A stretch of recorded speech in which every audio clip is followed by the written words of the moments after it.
Sesaat lagi Anda akan menyimak Bincang Psikologi Keluarga. Bagaimana kabarnya di pagi hari ini nih Pak, Ibu? Alhamdulillah, luar biasa. Allahu Akbar. Alhamdulillah. Nampaknya kalau tadi di segmen selanjutnya kita membahas berkaitan dengan libur yang kemudian dipangkas oleh pemerintah, akhirnya mau tidak mau yang mungkin sudah merencanakan agendanya bersama dengan keluarga harus diurungkan terlebih dahulu. Tetapi hal menarik mungkin ini bisa dijadikan salah satu sarana untuk kita lebih banyak di rumah, dan ini menjadi jalan untuk kemudian semakin mendampingi anak untuk mengenal diri ya, Pak Wasmin, Bu Lilis ya. Ya, betul. Baik. Ya, karena libur itu bisa libur suasana baru atau Betul. tempat baru, kan? Tempatnya masih lama, suasananya dibuat baru. Iya. Salah satu membuat baru suasana dengan bikin event-event atau program-program yang nanti bisa, kata Teh Sarah barusan, membantu mengidentifikasi emosi masing-masing anak. Gitu. Betul. Dan pagi hari ini kita masih akan lanjutkan berkaitan dengan mendampingi anak mengenal diri. Selepas di pekan kemarin kita mengenal emosi, belajar mengenal emosi. Hari ini kita akan lanjutkan pada apa nih Pak Wasmin dan Ibu Lilis? Ya, kemarin kita membagikan 15 daftar pertanyaan ya. Betul. Ya, ada sahabat yang sudah mulai mengisi. Ada dari 15 mungkin baru mengisi 2, boleh sudah mengisi 4 atau 6 atau 8. Nah, kita hari ini rencananya mau bahas nih, sahabat-sahabat yang sudah mengisinya, boleh dikirim jawabannya ya. Jawabannya boleh dikirim. Ketika saya membaca ini, Teh Sarah ya, 15 ini, saya sampai tertegun, wah, ini sepertinya pertanyaan yang dalam sekali. Sepertinya emang hidup ini harus sungguh-sungguh. Karena bisa jadi dari pertanyaan pertamanya sudah mulai, apa kelebihan saya? Apa ya gitu ya.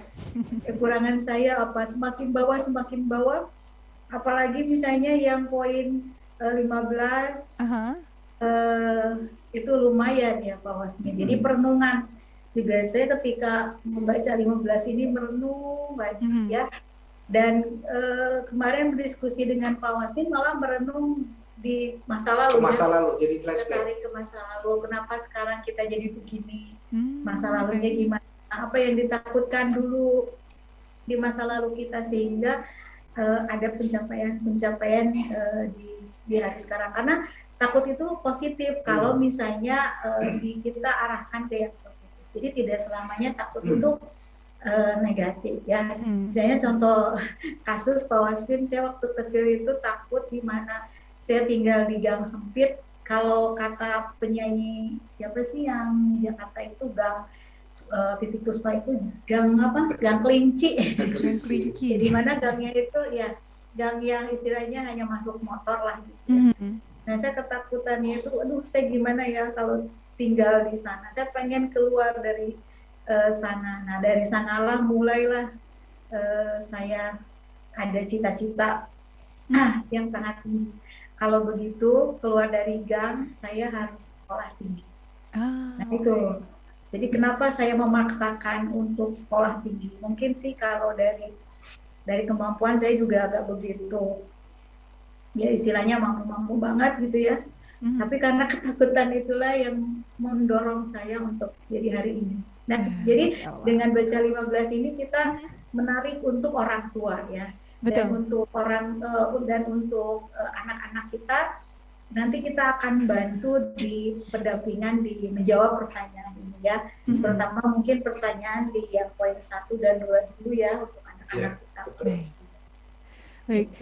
Tadi juga ketika saya mendapatkan pertanyaan ini dari Pak Wasmin, wah langsung berpikir keras karena pertanyaannya seperti sederhana tapi menjawabnya tidak mudah nih Pak Wasmin. Dalam ya. Pertanyaannya dalam. Betul, dalam sekali. Kelebihannya apa ya, kekurangannya apa ya, dan kita akan bahas kira-kira mulai dari mana nih Pak Wasmin, Bu Lilis, silakan. Iya, kalau sahabat-sahabat ada yang udah ngirim jawabannya boleh ya. Baik. Kita bahas. Tapi sambil undang juga tentunya ya di pagi hari ini, silakan. Ada yang sudah mendapatkan pertanyaannya dan sudah menjawab, Anda bisa sampaikan juga jawabannya. Pagi ini kita bahas 15 pertanyaan ini, beberapanya dulu mungkin ya. Silakan Pak Wasmin dulu. ya, contoh pertanyaan pertama, apa kelebihan saya? Nah, ini orang tua harus bisa mendampingi anak menjawab pertanyaan ini. Iya. Coba biar anak-anak yang mencari sendiri. Ini pembahasan sebelumnya, kalau anak-anak sebelum usia 13 tahun atau 14 tahun, dia tidak disarankan untuk mengidentifikasi secara fanatik pada satu bakat, ya. Biarlah menjelajah dulu ke berbagai bidang. Tapi kalau sudah mulai, ya startnya mulai lulus SD itu ya, setelah lulus SD 12 tahun, dan dia harusnya sudah mulai bisa lebih spesifik. Sehingga nanti pas assessment itu psikologi mulai aja usia berapa rata-rata usia? Ya, mulai aja itu biasanya di usia 15-14 tahun sudah mulai, dan di SMA itu ya 15 lah ya gitu. Tapi sebenarnya juga ada beberapa anak ya Pak Wasmin dari kecil itu sudah kelihatan ya. Seperti anak saya pertama dari kecil itu udah kelihatan dia di bahasa ya, di sosial gitu. Nah, tapi nanti kita jelajahkan juga ke hal yang lain. Waktu itu anak saya jelajahkan juga untuk olahraga, untuk sepak bola, dan akhirnya dia cita-citanya ingin menjadi pemain bola gitu. Dibiarkan saja. Kemudian ketika SMP saya bantu juga untuk menjawab pertanyaan. Dia bilang, pokoknya aku mau jadi pemain sepak bola. Oke, saya bilang, nggak apa-apa, jadi cita-cita apapun silahkan gitu. Cuma Duna pengen tanya lagi, prestasi apa sampai SMP ini yang kamu raih? Apakah bola ada? Nah, anak saya waktu itu bola malah sampai 3 klub dia ganti-ganti keluar masuk. Karena waktu itu dia merasa tidak adil ketika mau diseleksi mewakili klubnya harus main sepak bola dulu. Dia bilang ya harusnya teori dong dimasukin nih. Ya. Nah, pas di SMP saya tanya begitu, coba lihat prestasi apa. Dia bilang prestasi debat, bahasa Inggris, pidato. Nah kalau itu berkaitan dengan mana? Tapi tetap pokoknya aku mau jadi pemain sepak bola. Enggak. Nah kalau cita-cita itu biasanya ada rangkaiannya saya bilang. Nah, ketika emang di SMP dia sudah mulai mantap, sepertinya aku mau ke bahasa. Dengan perjalanan yang lumayan panjang, saya dampingi dari kecil. Ada juga anak saya yang SMP itu masih galau. Padahal saya teskan setiap tahun sih, tes itu ya, pengen lihat bagaimana perkembangannya gitu. Nah, di SMP itu dia emang bisa ke IPS, bisa ke IPA gitu ya. Nah, dia galau, kemudian saya lihatkan data-data gini, terus tapi saya nggak mau pilih dari hasil ini, saya tuh nggak suka desain. Oke, saya bilang nggak apa-apa, kamu mencari aja terus nanti ketemu. Nah, terus di musik juga bagus. Aku nggak mau musik itu dalam Islam nggak boleh bla bla bla gitu ya. Nah, ternyata dia ngelihat gitar, kemudian dia mainkan gitar, asik juga Bun gitar katanya gitu. Mulai. Terus dia bilang, aku nggak mau jurusan desain, tapi aku suka membuat misalnya rancangan-rancangannya itu tuh desain gitu. Nah, mulai sekarang kelas 1 SMA sudah mulai agak teguh, tapi masih juga nggak benar-benar teguh banget. Itu ya. Dan alhamdulillah dari pembahasan kemarin banyak orang tua juga yang ngetesin anaknya ke sini Sarah. Insya Allah. Alhamdulillah. Bahkan ada yang udah mahasiswa juga yang cukup tergelitik dengan kata-kata kita waktu itu bahwa kesukaan atau minat itu kadang berbeda dengan bakat atau talent.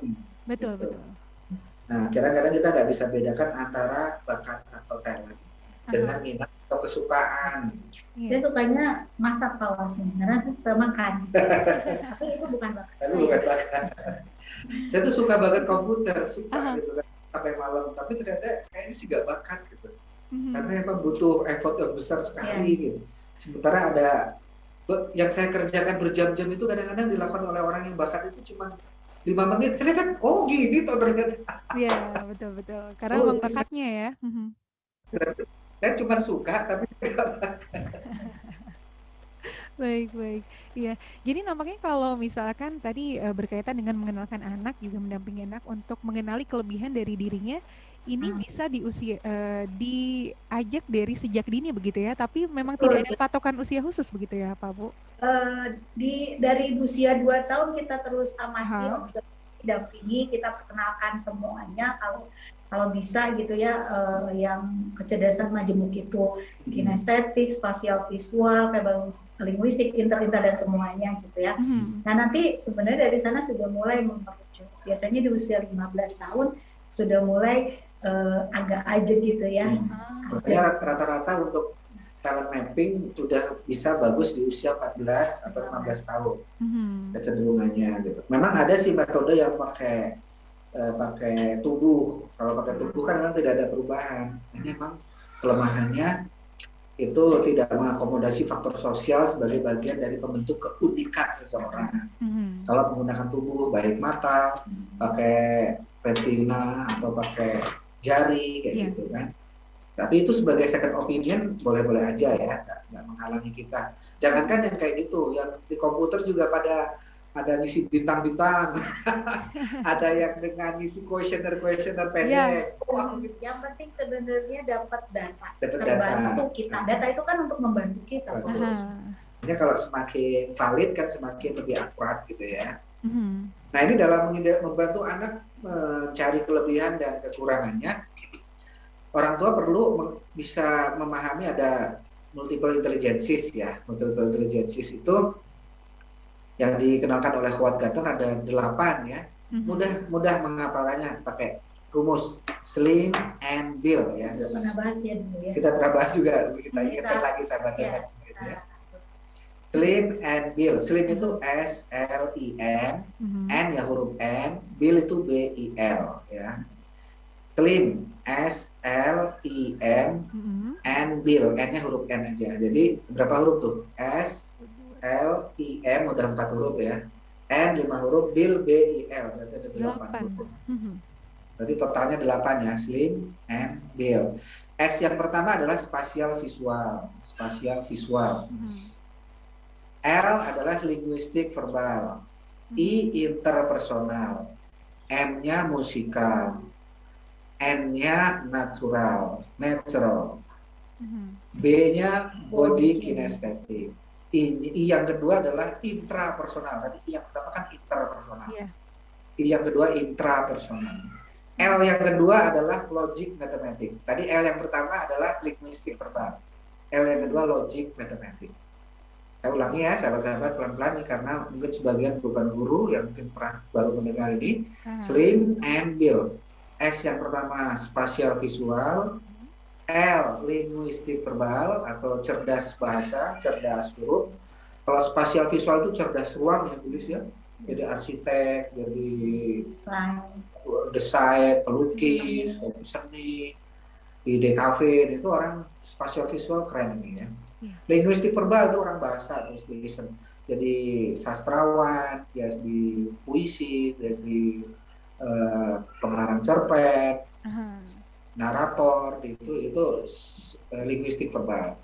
Interpersonal itu hubungan dengan cerdas sosial atau cerdas gaul. Tadi cerdas ruang, cerdas bahasa atau cerdas huruf. Yang ketiga cerdas gaul. Biasanya jadi apa ya? Jadi politisi ya, marketing ya. Cerdas gaul ini orang-orang yang bagus di sosialnya. Nah, ini dibutuhkan sekali untuk orang-orang yang aktif di organisasi, aktif di kegiatan sosial, politik, budaya gitu. Ini orang di interpersonal. Musikal, dan ini sebutnya cerdas nada. Ini memang ada orang-orang yang nada itu nggak sensitif gitu, fals atau itu nggak ngerti gitu. Tapi ada orang yang nada itu sensitif gitu, fals suaranya kurang nggak masukin, nadanya nggak masuk di mana udah ngejerit-jerit gini, ya itu nggak masuk. Itu orang yang cerdas nada itu. Nah biasanya dia jadi pemusik ya, nasider atau vokalis, dia juga instrumentalia gitu. Komposer juga, moderator juga ya, dirijen ya, musikal.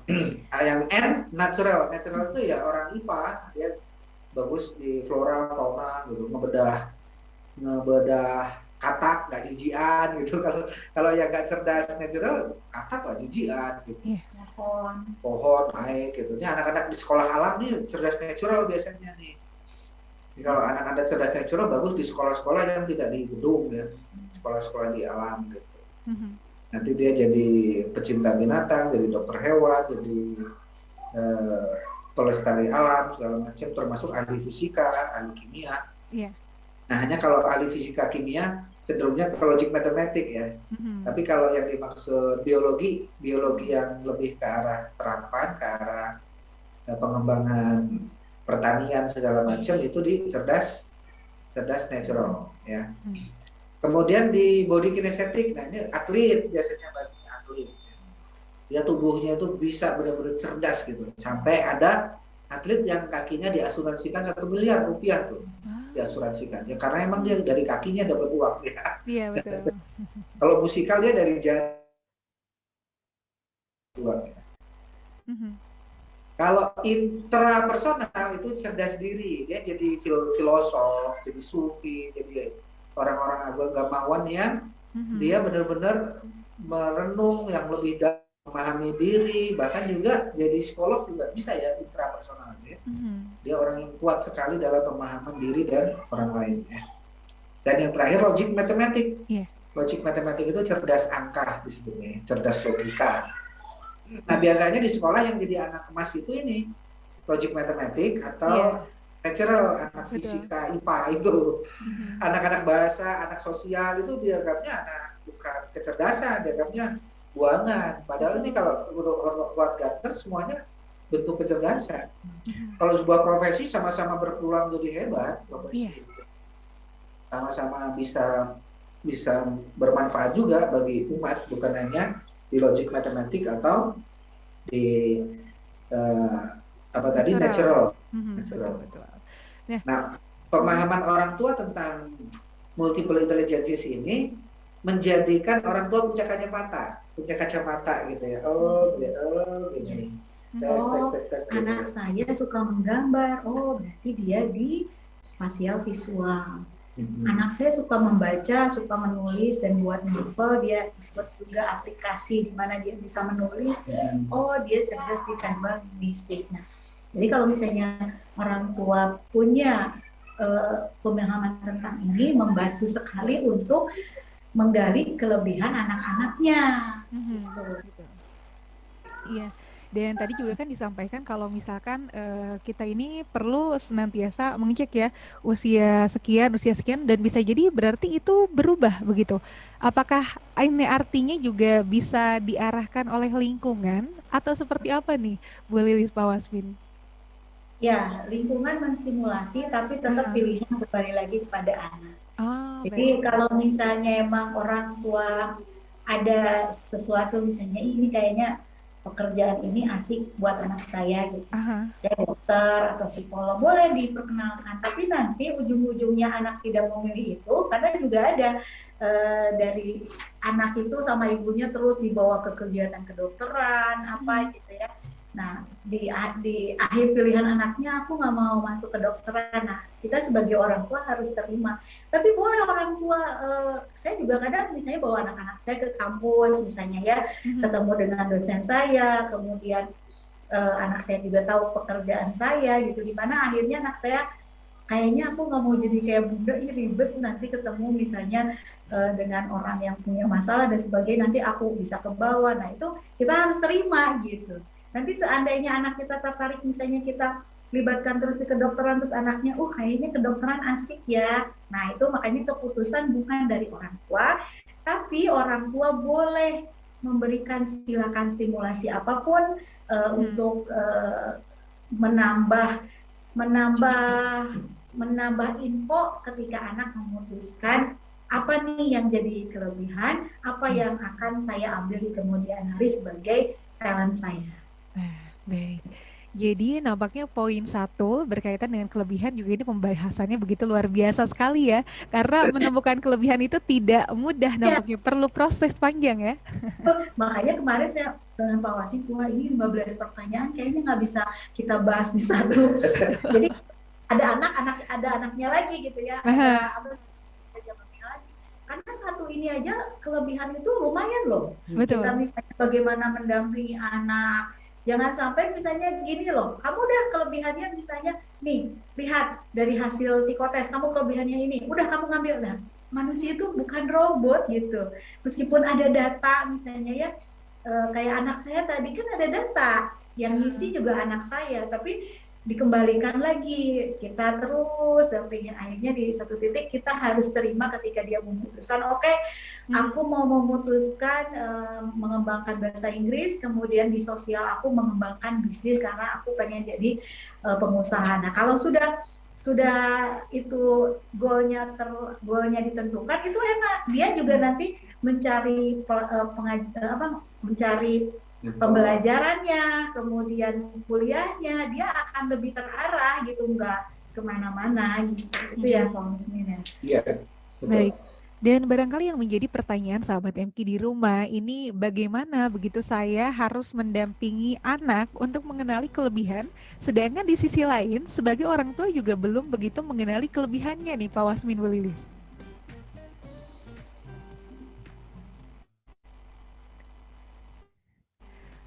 Baik, apakah suara saya dapat disimak?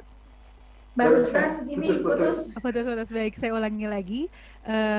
Bagaimana jika misalkan orang tua ini di sisi lain harus mendampingi anak untuk kemudian mengenali kelebihannya, sedangkan orang tuanya sendiri belum tahu sampai saat ini saya juga kelebihannya apa sih?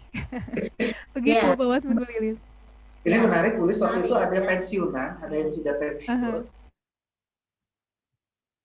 atau beraktivitas pasca pensiun, dia bingung, akhirnya psikotes dulu sama Bu Lilis waktu itu. Ini udah pensiun, artinya nggak mengenal umur ya, Miss ya, nggak masalah ya. Mengenal diri itu nggak mengenal, misalnya ini aku udah usia di atas 40, kalau nggak mengenal, ayo mengenal, nggak apa-apa, misalnya bagi data. Makanya dalam filsafat itu 3 pertanyaan besar dalam filsafat terus akan dipertanyakan adalah, satu mengenai Tuhan, ya, yang kedua mengenai jagat semesta, dan yang ketiga mengenai diri. Gitu. Jadi itu pertanyaan filsafat yang terus akan dibahas tuh, hakikat diri, hakikat pencipta, dan hakikat semesta, itu kan. Baik. Kita akan lanjutkan Pak Wasmin dan Ibu Lilis di segmen selanjutnya. Begitu, semoga juga jaringannya nanti semakin membaik di segmen selanjutnya. Sekaligus informasi tentu untuk sahabat MK di rumah yang juga ingin mengikuti kegiatan hipnoterapi certification workshop sahabat MK dan early bird ini lebih hemat. Silakan untuk informasi lebih lanjut, informasi cashback juga Anda bisa WhatsApp ke 0811 225 002. Pak Wasmin, Ibu Lilis mohon izin untuk kita jeda terlebih dahulu. Insya Allah kita akan sapa kembali sahabat MK, sekaligus Anda bisa sampaikan jawaban dari pertanyaan Anda di pagi hari ini. Kalau tadi pertanyaan yang pertama, apa kelebihan saya begitu ya, silakan Anda bisa sampaikan interaksi Anda